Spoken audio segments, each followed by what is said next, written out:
ગામમાં જવાનો અમારો રસ્તો છે જે પડી જશે તે પણ આપણે જોઈ શકો છો અંદર તો શું થાય. ચાલો હેલો ગાઈસ, કેમ છો યુટ્યુબ ફેમિલી મિત્રો? તો બધા મિત્રો મજામાં જશો ને આજે તો કેટલી ધોધમાર વરસાદ થયો છે ને, તો તમને બતાવીએ કે ગામડામાં વરસાદ થાય તો કેટલું બધું પાણી ભરાય છે અને અમારી વાડી તો આખી ભરાઈ જ જાય છે. તો ચાલો, તો ગાઈસ જોઈ શકો છો આ વાડી આખી વરસાદથી ભરાઈ જાય છે અને આપણી વાડી પણ અત્યારે ડૂબી જાય છે અને જોઈ શકો છો આ રીતે કંઈક છે. આખી વાડી વરસાદથી ભરાઈ ગઈ છે અને રસ્તામાં પણ પાણી આવી ગયું છે. તો તમને બતાવીએ તો વિડીયોમાં બન્યા રહો. ગાઈસ પાછળના ભાગમાં પણ કેટલું બધું પાણી ભરાયું છે જે તમને બતાવ્યું. ગામમાં રસ્તો જઈ રહ્યો છે અને કેટલું બધું પાણી ભરાય છે જોઈ શકો છો આ બાજુમાં, અને આ બાજુમાં રસ્તો જાય છે અને આપણું ઘર છે જોઈ શકો છો. તો કેટલું બધું પાણી ભરાય છે ને આ રીતે બધું પાણી ભરાયેલું છે. તો ચાલો તમને હવે અમારા ગામનું બસ સ્ટેશન બતાવીએ, ત્યાં પણ કેટલું બધું પાણી ભરાય છે એ પણ તમને બતાવીએ. ગામમાં આવી સમસ્યા છે અમારે તો ગામડામાં, નીચાવાળો ભાગ છે અને આ બાજુમાં જોઈ શકો છો ખાડો છે અને આ ગટર છે તે પણ સરપંચ નીકળતા નથી, તેના કારણે આ બધું અમારા ગામમાં જોવા મળે છે. તેના કારણે કેટલું ખરાબ લાગે છે જો, અને આ કેટલું પાણી ભરાયું છે. જે ગામમાં આવવાનો મેન રસ્તો છે તમને બતાવી કે કેટલું પાણી ભરાયું છે.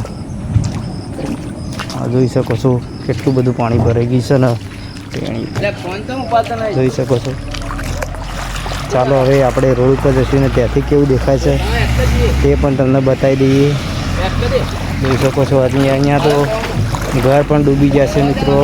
ઘર છે ને અત્યારે તો રહેતા નથી ને પડે તો શું થાય હાલત જોઈ શકો છો. જોઈ શકો છો આ સામે રોડ છે ને આટલું બધું નીચાવાળું રોડ છે ને આખું બધું પાણી ભરાયેલું છે. આ રીતે કંઈક અમારા સમસ્યા છે ગામમાં પાણીની. જોઈ શકો છો તમે, જોઈ શકો છો બધાને ક્યાંથી આવવું અને ક્યાં જવું. જોઈ શકો છો ગામમાં તમે બાઇક કે ગાડી લઈને નીકળી જ ના શકો.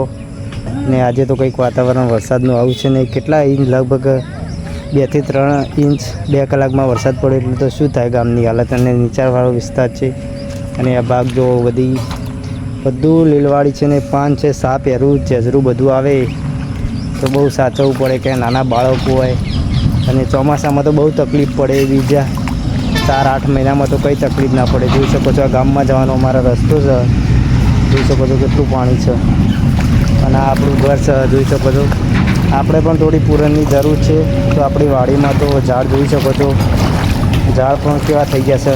આપણે મેદી વાવી હતી બોરસલડી અને બધા ડૂબીને કેવા થઈ ગયા છે ને આ ભાગમાં પણ બધું ડૂબી ગયું છે. જો તમને બતાવીએ આ ભાગમાં પણ બધું એટલું બધું પાણી ભરાઈ જાય છે અને ડૂબી જાય છે અને આની કોઈ સમસ્યા કરતું નથી ગામમાં, કોઈ કહેવાવાળું નથી.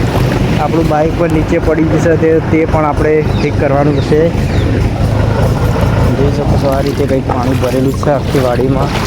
વાડી તો આજે રોહિતભાઈની વાડી આજે તો ભરાઈ ગઈ છે. જો વાડી તો પૂરી ભરાઈ જાય છે પણ પાણી સુકાણી નથી, કારણ કે વરસાદ એટલો બધો પડે છે તેના કારણે સુકાઈ નથી. ચીકુડી પણ જોઈ શકો છો આજે તો એટલો બધો વરસાદ પડે છે તો વાડી તો પણ સુકાણી નથી.